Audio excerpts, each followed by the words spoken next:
Ephesians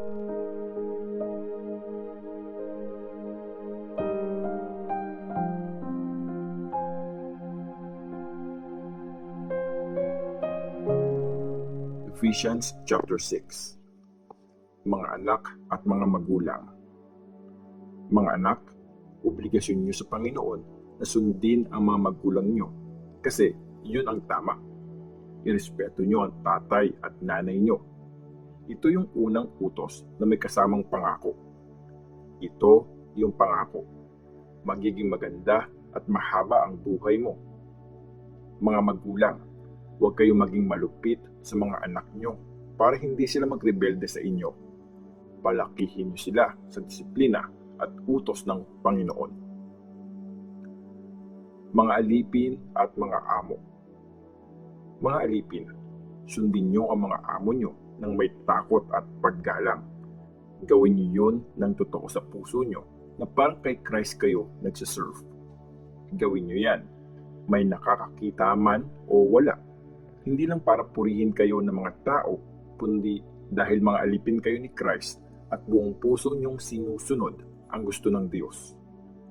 Gawin niyo ang trabaho niyo ng masaya, na parang ang Panginoon ang pinagsisilbihan niyo, hindi ang mga tao. Tandaan niyo, ang Panginoon ang magre-reward sa bawat isa sa atin, alipin man o malaya, dahil sa mabubuting ginawa natin. Mga amo, tratuhin nyo din ng mabuti ang mga alipin at huwag nyo na silang takutin. Tandaan nyo, iisa lang ang boss nyo at ng mga alipin nyo. Siya ang boss na nasa langit at fair niyang ginajudge ang lahat. Ang buong armor ng Diyos. Finally, magpalakas kayo sa pakikipag-isa nyo sa Panginoon sa tulong ng dakilang kapangyarihan niya. Isuot nyo ang buong armor na binibigay sa inyo ng Diyos para malabanan nyo ang mga masasamang pakana ng devil. Hindi mga tao ang kalaban natin, kundi mga masasamang espiritu. Yung mga leaders, may kapangyarihan at mga pinuno ng kadiliman sa espiritual na mundo. Kaya isuot nyo ngayon ang kumpletong armor ng Diyos para pag dumating ang time na umatake ang kasamaan, malalabanan niyo yun. At pagkatapos niyong makipaglaban ng todo, nakatayo pa rin kayo. So, mag-ready kayo. Gawin yung belt ang katotohanan. Gawin yung breastplate ang pagiging matuwid. Gamitin yung sapatos ang pagiging ready niyo mag-preach ng gospel ng kapayapaan. Gamitin yung shield ang faith niyo para patayin ang mga umaapoy na arrows galing sa masama.